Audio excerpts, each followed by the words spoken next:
Une semaine d'actualité sociopolitique qui se décrypte sur USAE TV. Chers amis internautes, bonjour, bon réveil, bienvenue sur Info Hebdo de ce samedi pour lequel j'ai convié en plateau Georges Anagonu qui est socio-anthropologue, analyste politique. Il sera face à Mohamed Assogba, acteur politique, militant au sein du parti politique Les Démocrates. Avec eux, chers amis internautes, on parlera notamment de l'actualité, notamment l'arrestation du frère Ouvi qui défraie la chronique et fait couler beaucoup d'encre et de salive. Si le temps nous le permet, on fera quelques commentaires sur l'animation de la vie politique nationale en préparation aux élections générales de 2026. Juste après ce jiggle, chers amis internautes, on retrouve mes invités pour leurs analyses.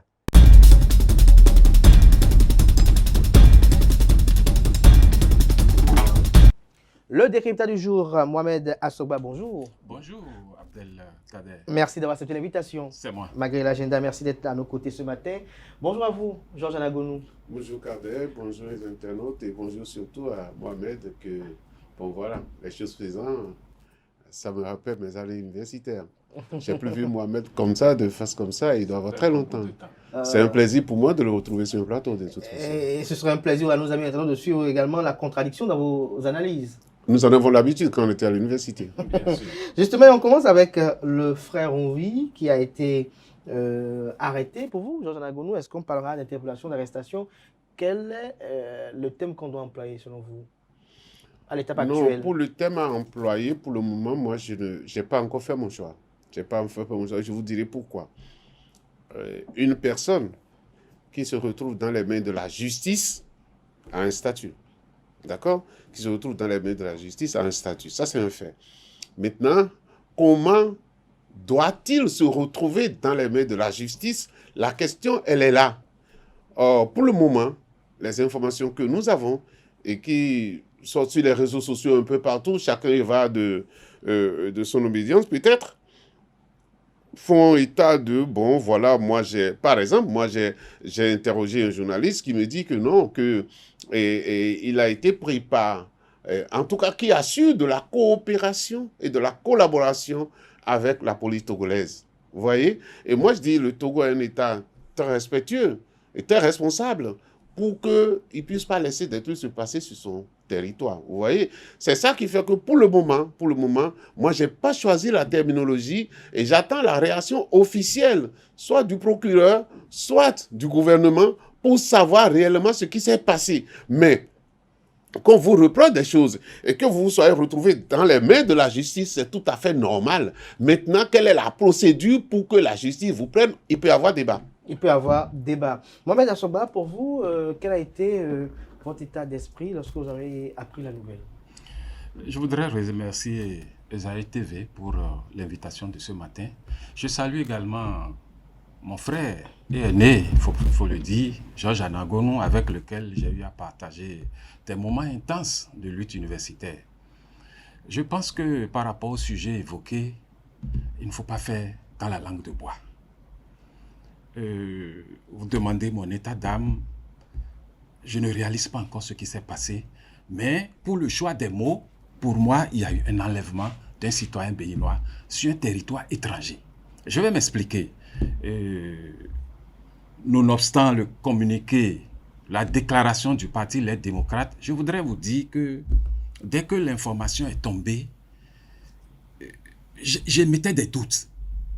J'ai même eu à interroger en secret un ami du système pour dire mais je n'y crois pas parce que les services secrets du Bénin n'oseraient pas aller poser un tel acte sur un territoire togolais sans que la justice togolaise ne soit mêlée. Et j'ai ajouté un commentaire qu'il a hérité. J'ai dit mais bon, avec vous, il faut s'attendre à tout. L'intéressé se reconnaîtra. Ce que je voudrais dire est que contrairement aux habitudes de la justice béninoise, notamment du procureur spécial de la Criette, ça fait bientôt 4 jours, il n'est pas encore sorti. Et de plus en plus, on affirme sur les réseaux sociaux que M. Steve Ouvi, alias Steve Amoussou, alias frère Ouvi, se retrouve déjà entre les mains de la justice. Quel est le chemin pour qu'il atterrisse entre les mains de la justice? Comme l'a dit mon frère et ami Georges Anagonu, je continue d'espérer que les jours à venir, la justice va nous éclairer sur la procédure qui a conduit à l'arrestation du frère Onvi. Parce que, qu'ils vous souviennent, les plus jeunes ne se souviendront sûrement pas, nous avons déjà connu des cas dans ce pays, et je vous rappelle celui de Amani Tidjani Serpos. La manière dont il a été extradé, on connaît. On ne va, même si la justice togolaise doit coopérer, moi je doute fort que cela se passe tel que ça s'est passé. Si la justice béninoise est entrée en relation avec la justice togolaise, de toute façon, lors de la sortie médiatique, soit de la police républicaine, non, le pouvoir est très embêté par ce dossier. C'est une patate très chaude qu'ils ont entre les mains. Et j'attends la sortie de la justice, parce qu'il est déjà entre les mains de la justice, pour qu'on nous éclaire d'abord sur la procédure. D'abord sur la procédure. Est-ce que vous pensez qu'il s'agit d'une patate chaude, véritablement? Non, moi, je considère que Mohamed est un opposant qui puisse donner l'état d'âme de la mouvance. Je trouve qu'il est fort, à ce sens-là, qu'il puisse nous dire tout de suite quel est l'état d'âme du pouvoir sur le dossier. Parce que si les insinuations que les gens font par rapport à cette affaire, cela veut dire qu'entre-temps, le pouvoir se l'est mêlé, et aller le chercher au Togo et l'amener ici, d'accord, et à le confier à la justice. Si c'est ça, donc c'est que le pouvoir s'y est bien préparé et que par rapport, finalement, ce ne serait pas une patate pour le pouvoir. Mais je voudrais dire ceci. La coopération entre la police béninoise et la police togolaise a toujours fonctionné. On a toujours vu. On peut se rappeler des dossiers comme ça qui ont eu lieu. Rappelez-vous le dossier KGB. KGB a été régulièrement pris au Togo et la transmission, le transfert a eu lieu à notre frontière entre les deux polices. Là, on a vu des images circuler. Non, je viens. Oui. C'est pour dire que la coopération n'est pas si impossible entre les deux polices d'ailleurs, entre les deux polices. Et ce qui se dit aujourd'hui, c'est vrai, on a dit qu'on n'a pas encore la réaction des autorités béninoises, mais on n'a pas la réaction des autorités togolaises non plus. En tout cas, moi, je n'ai pas encore suivi une réaction officielle des autorités togolaises pour dire « Ah non, et on est venu le faire à notre insu ». Vous voyez ce que je veux dire? Et donc, nous sommes dans une situation, parce que quelqu'un qui est déjà un réfugié politique se trouve dans les mains des Nations Unies, et nous sommes dans une situation internationale. Politique et tout, diplomatie, tout y mêle, tout y est. Et donc, nous devons attendre. Le gouvernement est en vacances, d'accord? Que le gouvernement rentre. Je pense que la justice aussi à certains niveaux est en vacances. Je ne sais pas, enfin, je ne sais pas pour la Criette, parce que c'est une juridiction spéciale, donc je ne sais pas comment ça se passe, si la Criette est en train de travailler en ces moments-ci, et que peut-être que le procureur est en vacances. Non, j'avais toujours dit, rappelez-vous des cas, surtout le cas Rikiad Mandoukou. Quand j'ai été interrogé sur des plateaux, j'ai dit, on attend la réaction du procureur. Et que le procureur doit savoir que c'est pressant parce que, et peut-être, c'est là où et Mohamed parlait tout à l'heure de patate chaude, c'est-à-dire que un réfugié, un prisonnier comme celui-là, un prisonnier comme Rouvi, on ne tergiverse pas pour pouvoir dire pourquoi, comment est-ce que ça s'est passé. Et la manière la plus officielle on le HCR, pour rendre oui, d'ailleurs aussi, personne, donc, pour rendre le dossier officiel possible et clarté, c'est ce que le gouvernement béninois a fait, en rendant l'intéressé, confiant l'intéressé dans les mains de la justice. Parce que vous savez, dans tout pays, l'organe protecteur dans ces conditions-là, c'est la justice. Vous savez, vous pouvez tuer quelqu'un qu'on vous cherche. Le mieux à faire pour vous, c'est d'aller vous confier à la justice. C'est d'aller dans un commissariat pour dire c'est moi qui ai fait, parce que vous savez que dès que vous êtes dans leurs mains, vous êtes protégé. Donc aujourd'hui, on peut ne pas s'inquiéter pour la vie de Onvi parce qu'il est dans les mains de la justice. Le reste, ce n'est que des supputations, tout ce qu'on peut dire autour. Mais moi, comme je l'ai dit, je reviens là-dessus, il faut qu'on attende la réaction officielle et du procureur et du gouvernement, peut-être le porte-parole, quand il y aura la rentrée pour savoir. Alors, Mohamed Assogba, comme le disait à l'instant Georges Anagonou, il y a quand même plusieurs réactions qu'on doit écouter dans cette affaire, notamment la police républicaine, celle du Bénin, le procureur spécial après la Cour de répression des infractions économiques du terrorisme, il y a également la police togolaise et également le HCR. Oui, toutes ces réactions sont attendues. Et celle qui devait être la plus urgente, je crois bien que c'est ce que insinue mon vis-à-vis, c'est celle de la justice béninoise. Il a bien fait de rappeler le cas de KGB dans ce pays. Moi, je doute encore. Je le dis, je peux être démenti demain à l'occasion de la sortie du procureur spécial ou d'un membre du gouvernement. Toujours est-il que c'est déjà un cas entre les mains de la justice. Figurez-vous que les citoyens que nous sommes, nous avons le droit d'être protégés par notre police et par notre justice. Ce qui se fait de plus en plus depuis un certain temps est à dénoncer avec force et vigueur. Je me rappelle, dans un temps récent, avant que le régime de la rupture ne s'installe, les discours que faisait Maître Joseph Tchobénou par rapport à l'interpellation de la justice. Il enseignait sur les réseaux sociaux comment il fallait se comporter en tant que citoyen et comment la justice devait se comporter. Je ne vais pas faire de la digression. Par respect pour vous et pour l'émission, j'aurais dû commencer mon premier propos en disant courage à M. Apollinaire Avoyon, qui a failli être enlevé dans les mêmes conditions, hier seulement. Mais finalement, dans quel pays sommes-nous? Nous ne sommes pas dans la Gestapo. Il faut qu'on arrête. Merci à vous, Mohamed. Moi, non, s'il vous plaît, j'ai dit tantôt que c'est sur la procédure que moi je continue de m'interroger. Ce qu'on reproche à Rouvi, c'est un autre pan du débat. On peut lui reprocher des choses, mais il y a des manières légales pour interpeller un citoyen, qu'il soit sur le territoire national ou ailleurs. Mais faire tel que c'est fait là, je m'inquiète. Déjà qu'on est déjà en froid avec la plupart des pays voisins, notamment avec les Togolais. S'ils savaient que les Togolais n'ont pas coopéré dans cette arrestation, dans cet enlèvement, dans ce rapt, je pourrais même dire, ça veut dire qu'on monte d'un cran dans l'escalade contre le régime du peuple togolais. Mais Jean Danagono, vous savez très bien que la police républicaine, au regard de certaines missions, de leur délicatesse, parfois paraît furtive. Absolument, c'est ce qui doit être d'ailleurs, c'est ce qui est de mise au niveau de la police. C'est pourquoi j'ai dit que faisons attention, attendons. Moi, c'est vrai, j'ai suivi Maître Baparapé. Justement, j'allais en venir. Maître Baparapé a utilisé des termes et a donné certaines informations. Et moi, déjà à ce niveau... Ils sont fondés sur la base du récit de son client. Revenons déjà aux moyens utilisés. Lui, il parle. Je pense que Maître Baparapé a parlé de fourgonnettes. Certains parlent de véhicules 4x4. C'est pas la même chose. Certains même parlaient de véhicules à immatriculation officielle. Vous voyez ce que je veux dire? Donc, il y a plusieurs versions. Les supputations vont très vite lorsqu'il s'agit d'un dossier comme ça. Et autant le temps de la justice est aussi différent. On ne peut pas se mettre là-dessus et commencer par parler comme ça. Vous voyez ce que je veux dire? Donc, il faut que tout le monde, les gens prennent leur patience parce que, en fait, il faut le dire, il a dit ça tout à l'heure, il dit, ce qu'on reproche à Rouvi, c'est autre chose. Et c'est pourquoi il avait dit, la procédure pour que quelqu'un se retrouve dans les mains de la justice existe. Et tout le monde connaît.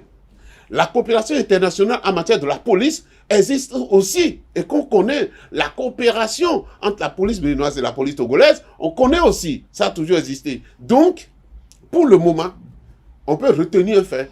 C'est qu'il y a de relations officielles nulle part. Ni au Togo, ni au Bénin. Vous savez, ça ne ferait pas plaisir à la police togolaise de dire que, malgré leur arsenal et malgré le dispositif qui existe là-bas, qu'on est venu chercher quelqu'un où sur le sol, quand même, dans la capitale. Dis donc, on met quand même ce quartier populaire au Togo. Et qu'on ait pu traverser jusqu'à arriver au Bénin sans que la police togolaise ait pu rien faire. Parce qu'une opération comme ça... Malgré les dispositifs qui sont mis sur la route... Non, mais une opération, par exemple, là, voilà, au Togo, les barrières qu'on voit, on ne voit pas ça au Bénin, tout à fait. Sur la route. Donc, ils ont mis déjà tous les moyens, tout le dispositif pour arrêter de pareilles choses. Vous voyez ce que je veux dire?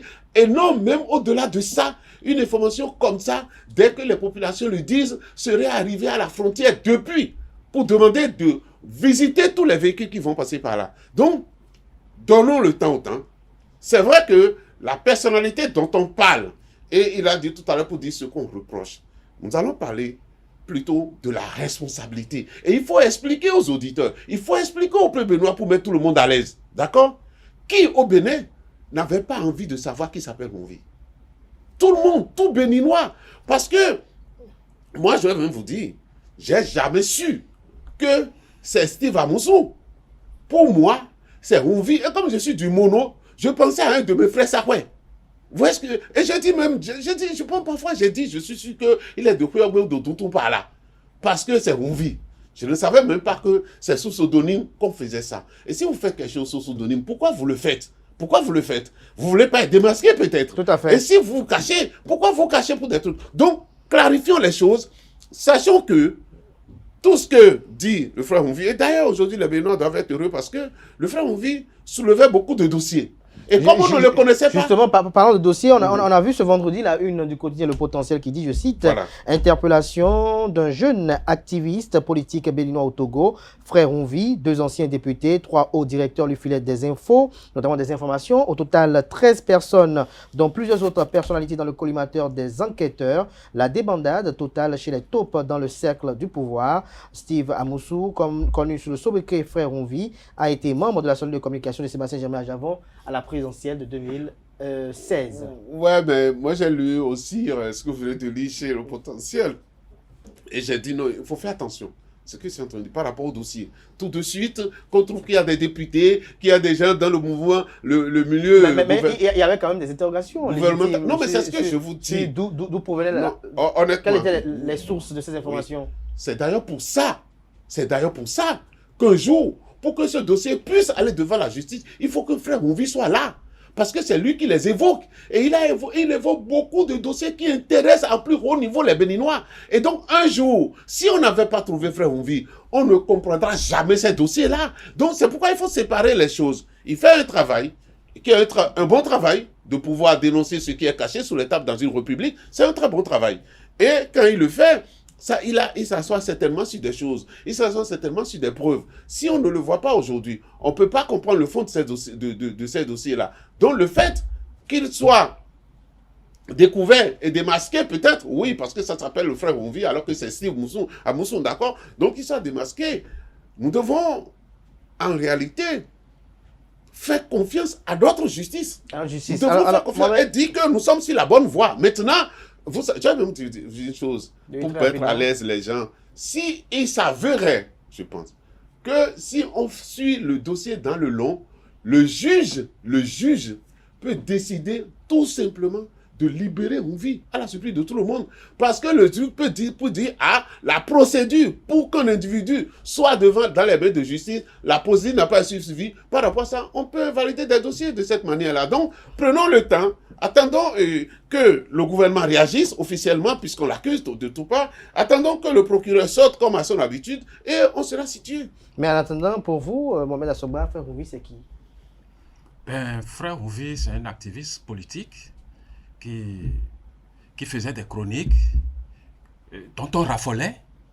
Le contenu de ces chroniques, oui, on ne peut pas affirmer que tout était vérité, ce qu'il débitait. Super. Moi, je ne suis pas là pour dire libérer Mouvi pour libérer Mouvi. Mais je dis, il y a le fond et la forme. Sur la forme, qu'on l'ait pris dans fourgonnette ou dans 4x4 ou même dans tricycle communément appelé Kloboto, ça m'importe peu. Comment a-t-il fait pour atterrir entre les mains de la justice? La police est un auxiliaire de la justice. La police judiciaire, je veux dire. Et lorsque mon aîné Georges Anangonou me demande de faire la justice de notre pays, confiance à la justice, de faire confiance à la justice de notre pays, je dis, mais c'est la même justice qui a embassé des gens pour 10 ans, 20 ans, pour terrorisme. Je vous citerai le cas Joël Aïva, Ricky Amadougou. Qu'ont-ils fait pour qu'on dise que c'est pour terrorisme qu'on les a embassés alors qu'ils allaient pour une élection politique?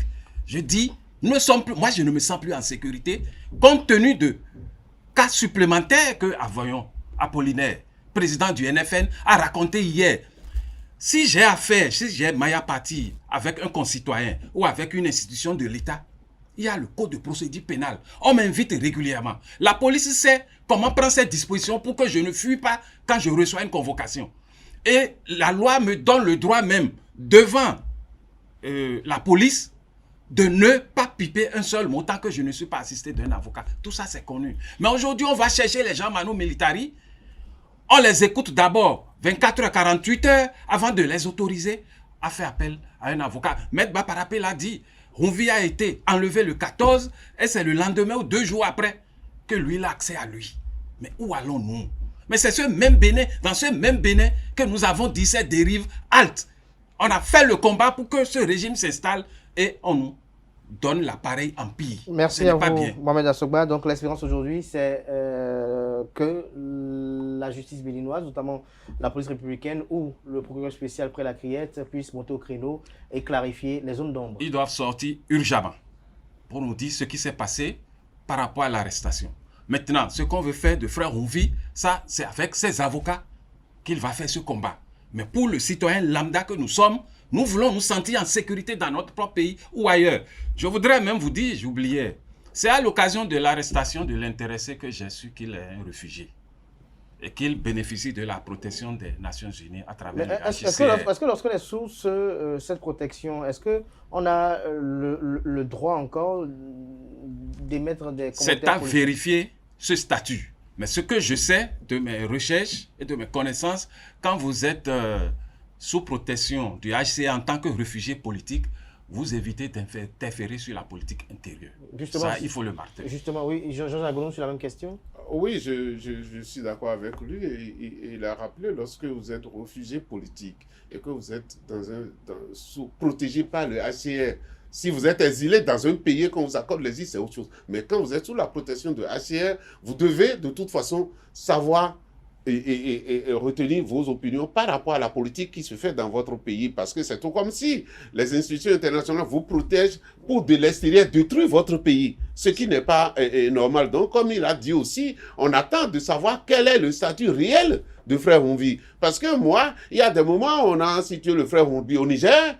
Surtout quand le Niger était devenu notre ennemi, il était bien pour ceux-là. On vit au Niger, on vit au Burkina, on vit au Chod-là. Donc, est-ce la résidence permanente à Lomé? Je ne sais pas, je ne peux pas le dire. Je ne peux pas le dire. Mais ce que je dis, dans un pays, si nous ne faisons plus confiance à la justice, c'est grave pour nous. C'est grave pour nous. Alors, dans un pays, parce que la seule structure qui, au finish, nous rassure, c'est notre justice. Et je le dis souvent, le citoyen, par rapport à l'homme politique qui est très puissant, celui qui le protège, c'est encore la justice. Celui qui peut encore faire peur aux hommes politiques dans un pays, c'est encore la justice. Et là, je ne permettrai pas, je vous finis, j'ai toujours dit sur des pardons, je ne permettrai pas qu'un juge demain me dise « Ah non, je disais ça parce qu'on me mettait la pression, parce qu'il est libre de refuser et de ne pas le faire et de subir les conséquences. » Donc moi, je ne permettrai pas aux intellectuels, comme le juge, qui est un intellectuel, de dire demain, non, c'est parce qu'on nous a mis la pression, le régime qui était là avec eux, on ne parle. Non, rendez la justice selon votre conviction et demain, vous serez libre. Alors, Jean-Jacques Gollum, on a vu tout de suite, en attendant que les autorités puissent monter au créneau, que ce soit la partie béninoise ou togolaise,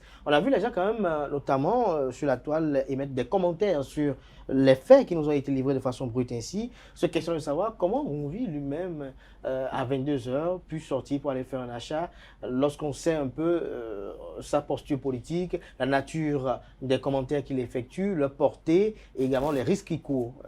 C'est estime que il a été délaissé parce que se promener seul à une telle heure pareille. Ça m'a quand même, ces commentaires-là m'ont surpris. Qu'est-ce qu'on est en train de dire? Le Togo est un État souverain. D'accord? Et un individu qui est sur son territoire est protégé par les lois togolaises en même temps. On ne peut pas venir le lui soutirer sans qu'il puisse être informé. À partir de ce moment-là, prenez les réfugiés qui sont à Paris, qui sont en France. Ils se promènent, ils vont où ils veulent. Et à partir du moment où il est au Togo et qu'il n'est pas... Justement, lorsqu'on a quand même... Non, je viens. C'est parce que vous prenez en compte la situation de kidnapping, par exemple. Ce qui, enfin, c'est pas encore prouvé que c'est ce qui a été fait. Vous voyez ce que je veux dire? Parce que ceux qui auraient fait ça auraient pris aussi des risques. Parce que la police togolaise pouvait réagir en même temps. Et la police togolaise réagit en même temps. Ça peut être carnage que nous allons vivre. Je ne pense pas qu'on ait pris ce risque-là. Et d'ailleurs, moi j'ai entendu Maître Baparapé dire que ceux qui l'ont kidnappé disputaient entre eux. D'autres disent on va le tuer, d'autres disent on va l'amener à la plage, d'autres disent on va l'amener dans une forêt. Des propos rapportés. Maître Baparapé. Propos qu'il a eu dit de son client. Oui, de toute façon, oui, de son client. Si lui, au niveau une année, il répète ce qu'il supportait, qu'il se dit que c'est vrai, tout ça. Vous voyez, moi, je ne sais pas. On peut aussi remercier un Dieu. Parce que une opération comme ça, faite de cette manière, les ravisseurs ne remettent pas l'intéressé à la police. J'ai rarement vu ça. J'ai rarement vu ça. Ce qui pouvait lui arriver, c'est ce que Moïse Parapé disait, ou le tuer, ou aller le cacher quelque part, mais pas aller le remettre à la justice. Si c'est encore ça qui est arrivé, on peut dire que ce sont les membres de nos ancêtres qui ont poussé ces ravisseurs-là à aller poser cet acte-là. Donc, Merci, du coup, aujourd'hui, Agounou. c'est pourquoi j'ai dit qu'aujourd'hui, nous pouvons être fiers du fait que Honvi soit dans les mains de la justice béninoise. Merci à vous, Jordan Agounou, à Mohamed Assogba, pour conclure avec ce sujet. On a vu le parti politique, votre parti politique, les démocrates, monter au créneau. Vous avez promis quand même une des actions. Quel type d'action déjà vous envisagez? Non, cette question relève de la discrétion du parti au plus haut niveau. Au plus haut niveau. Et je voudrais, comme c'est la conclusion, dire que c'est inquiétant ce qui arrive. Que on procède ainsi, comme le dit si bien Georges Anagounou. Si vraiment c'est ce qui s'est passé. L'intéressé aurait pu disparaître, tout simplement. Et quand on vous amène à la justice quelqu'un dans des conditions à élucider, je précise, je donne acte à Georges Anagounou qui dit qu'il faut patienter pour que de part et d'autre nous soyons situés, mais en attendant, ça donne l'air d'un enlèvement. Et je dis, quand je parlais de patates chaudes entre les mains de la justice, je reprécise, entre les mains de la justice, dès que l'événement s'est produit, il y a un autre exilé, en la personne de l'ambassadeur Omar Haruna, qui est sorti. Il a été le premier à donner l'alerte pour dire qu'il met la vie de l'intéressé entre les mains de ses ravisseurs. Mais savez-vous ce qui s'est passé? Cette sortie a permis aujourd'hui de savoir que l'enlèvement s'est opéré sur un territoire étranger. Sinon, tel que c'est fait, on pouvait nous dire, bon, on l'a vu à Ilakondi, sur le territoire béninois. Ce sera la parole de Honvi contre celle de ceux qui l'ont arrêté. De toute façon, wait and see. Wait and see, mais je continue de dire, c'est un appel que je lance à nos dirigeants. Nous ne pouvons pas être tous de la même obédience politique. Le Bénin n'est pas né d'hier. Le Bénin n'est pas né en 2016. J'appelle vraiment, véritablement, le chef de l'État en particulier à regarder ce qui lui est arrivé lorsqu'il s'est brouillé avec l'ancien chef de l'État. Mais que pensez-vous de par exemple, Bertin Corvi qui estime qu'on ne peut pas avoir la posture politique de frère Honvi et vivre au Togo à côté ici? Lui, en Guinée équatoriale, il s'est fait arrêter. La Guinée, c'est la porte d'à côté? Non, s'il vous plaît. Georges Agounou, c'est la même question? Non, sur Bertin Corvi. Oui, non, vous ne me direz pas ça parce que je vous ai déjà dit une fois ici que ce sont des gens qui prennent en compte les dits de Bertin Corvi qui lui font la popularité. Corvi ne fait rien. Corvi n'est pas élu conseiller de son quartier politique, de son parti politique. Donc, moi, honnêtement, je ne veux pas parler de ça. Parce qu'il y a des gens même dit par moment Corvi même est resté à Lomé. Est-ce que Corvi a été un opposant ou quelqu'un qui criait pour avoir accès à quelque chose? Vraiment, j'ai pas envie de... Merci seulement ce que je voudrais dire... Oui. oui, je crois que vous allez me donner la conclusion. Ce que je pense, c'est que tout le monde, tous les Béninois, n'ont qu'à s'apaiser et faire confiance à notre justice par rapport à ce dossier. Parce que, comme je l'ai dit, qui n'avait pas envie de savoir qui est Honvi? Personne. Tout le monde voulait savoir. Tout le monde voulait savoir. Maintenant que nous savons qui il est, et que nous savons qu'il est dans les mains de la justice, je l'ai dit tout à l'heure que c'est peut-être une chance. Ce sont les membres de nos ancêtres qui ont fait qu'on l'a remise à la police. Sinon, peut-être ces ravisseurs, si c'était vraiment des ravisseurs, on n'allait pas le retrouver. Et si c'était vraiment, enfin, je ne veux pas défendre un gouvernement ici ou bien l'État ici, mais si c'était vraiment le gouvernement qui a fait ça, on ne devait pas retrouver Honvi vivant. On ne devrait pas le retrouver vivant pour ce qui se passe dans des États, même à côté, qu'on sait comment ils traitent les réfugiés politiques. Moi, j'ai entendu des choses qu'on dit, c'est vrai, je ne sais pas si on est opposant et qu'on est à l'extérieur, c'est en ce moment qu'on parle de tout. On parle même d'exécution extrajudiciaire dans notre pays. On parle tellement de choses. Je voudrais rappeler seulement, lorsque nous, puissions issus de la sécurité routière, on faisait cette affaire de port de casque, lorsqu'il y a eu des dérapages, le gouvernement a eu le courage de traduire ces policiers devant la justice et ils sont en prison. D'accord? Cela veut dire que le policier n'est pas autorisé dans notre pays à tirer comme il veut. Il y a une réglementation. Parce que cette image, et puis est-ce que c'est nous qui sommes à l'intérieur qui ne donnons pas cette image? Il faut dire qu'il y a toujours, je suis fier d'avoir Mohamed devant moi, il y a toujours des gens comme Mohamed qui disent ce qu'ils veulent. Il y a des gens comme Habib Ahanessi qui disent ce qu'ils veulent. Ils n'ont jamais été inquiétés.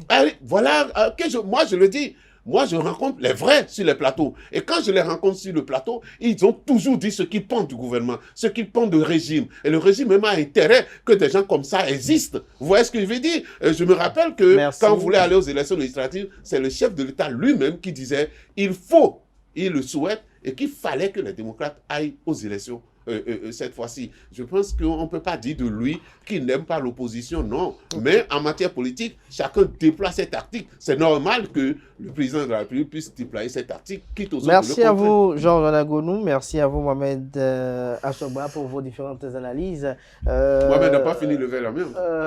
2 secondes. Pour dire que personne n'avait intérêt à faire disparaître Steve Amoussou. Ce n'est pas sa personne qui importe. Vous avez lu la une de votre confrère, Potentiel, oui. Potentiel. Qui c'est Mais déjà les informations qu'il donnait, il les obtenait comment? C'est vers là que nous allons. C'est ce que je voulais ajouter. Ah, donc c'est important qu'on puisse le retrouver un jour et lui poser des questions. Je suis d'accord qu'on le retrouve. Moi, en principe, même ces avocats, leur premier combat, c'est sur la procédure. Oui, je pense que c'est là où le maître Baparapé, s'il a commencé à parler de kidnapping tout de suite, il faut voir là où il veut aller. Parce qu'une procédure comme ça, si c'est de cette manière-là, ça peut même annuler tout le dossier. Oui, c'est ça. La procédure importe en justice. Elle est importante en justice. Merci à vous tout un chacun. Mohamed Asogba, très rapidement, avant de conclure cette émission, quelle est votre opinion sur l'animation de la vie politique en perspective de 2026? Comment vous observez un peu au niveau de l'opposition, au niveau de la mouvance? C'est comme la chasse au canard. Jusque-là, rien n'est dessiné. Jusque-là, rien n'est décidé. Ça se passe comment?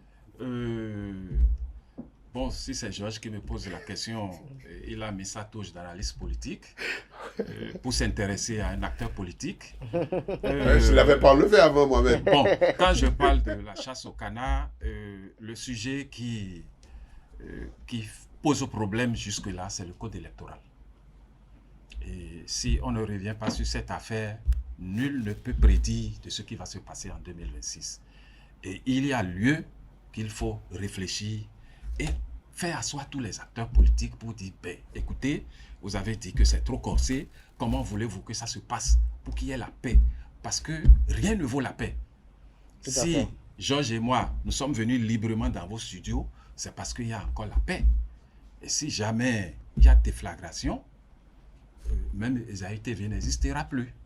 On n'en arrivera pas là. On ne le souhaite pas. On ne le souhaite pas du tout. On ne le souhaite pas. Pas du tout. Non, moi je pense par rapport à l'animation de la vie politique, agiter les idées, c'est du devoir des partis politiques.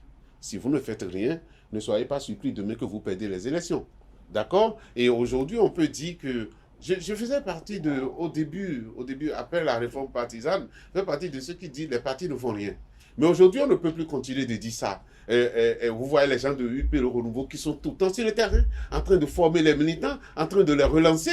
Vous voyez les gens de LD, d'ailleurs, n'en parlons pas. Ils ont pour cheval de bataille aujourd'hui le code électoral. C'est cela. C'est comme ça aussi qu'on anime la vie politique. Ce n'est pas forcément les messes qu'on voyait avant, mais c'est aussi sortir des idées, c'est aussi informer les militants. Je pense que même, bon voilà, la dernière fois j'ai entendu des trucs de Moël Bénet et tout.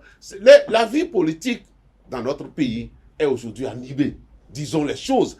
Sinon, si quelqu'un pense que lui, il a une manière d'animer, que ce n'est pas ça qu'on utilise, c'est autre chose. Mais sinon, les partis politiques, bon, en fait, ceux qui sont en vue, c'est vrai qu'on en a 12, mais il y en a à peine 4 ou 5 qui sont en vue. C'est de ça que je parle. Les autres, on devait faire le bilan et les enlever tous. Parce que notre code électoral dit, notre code à l'achat des partis politiques, que si vous ne bougez pas pendant un certain temps, on peut faire la révision de la liste et vous enlever. D'accord? Donc chacun a intérêt à bouger et les gens bougent bien, je voudrais dire. Les gens bougent bien. Tout le monde ne veut pas bouger de la même manière, mais les partis politiques travaillent. Et d'ailleurs, c'est en leur honneur. Mohamed Asogba, il y a certains quand même qui se plaignent du fait qu'à cette date, au niveau de la mouvance présidentielle, On ne sait pas encore qui sera le dauphin. Au niveau du parti politique d'opposition, les démocrates, on ne sait pas encore qui sera le lead, qui prendra le lead, qui sera le candidat. Est-ce que ces personnes-là sont trop pressées ou ce n'est pas encore le moment de Non, c'est déjà bien le moment, contrairement à l'agenda que le chef de l'État a voulu nous imposer à l'occasion de sa sortie de fin décembre de l'année dernière. Je ne parlerai pas de ce qui se passe dans la mouvance présidentielle, qui est une ancienne famille politique. J'ai été membre fondateur du parti Mouel Bénin. J'en suis parti il y a seulement 1 an. On pouvait aussi après faire un débat sur comment faire pour partir de la mouvance à l'opposition. Ou vice-versa. Et là, on appellera Mohamed. Donc, c'est pour vous dire que si je ne veux pas me prononcer sur ce qui se passe de l'autre côté, je peux vous rassurer qu'au niveau du parti d'opposition, les démocrates, parce qu'il n'y a pas que les démocrates dans l'opposition, nous travaillons à ce qu'on trouve le candidat qui pourra porter la flamme. Vous travaillez. Est-ce que le processus de désignation de ce candidat a déjà rendu public au sein de la formation politique? Non, ce n'est pas encore rendu public. C'est le militant simple qui vous parle. Donc, souffrez que je n'aille pas plus loin. Justement, il y a d'autres militants simples comme vous qui sont inquiets du fait que leur soit imposé un candidat. Non, l'inquiétude est partagée, mais les responsables au sommet du parti écoutent la base. C'est ça qui différencie, qui caractérise le parti Les Démocrates. Nous travaillons beaucoup avec les militants. Actuellement, nous sommes dans le processus d'installation de nos structures à la base. Ça a démarré depuis bientôt 2 mois, 2 mois et demi, 3 mois. Moi, j'ai travaillé dans les collines. On a fini. Je suis revenu à Cotonou puisque j'ai grandi ici.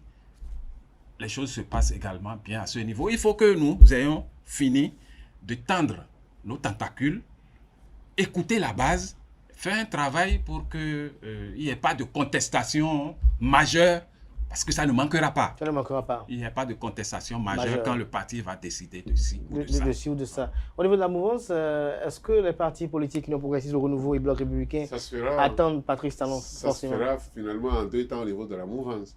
Vous savez que je disais ici, d'ailleurs sur votre plateau, quand on avait le phénomène, si je peux l'appeler ainsi, Olivier Bokor, et que personne d'autre ne parlait, je disais que ce qui va arriver, c'est que Olivier Bokor va s'imposer par la suite. Pourquoi?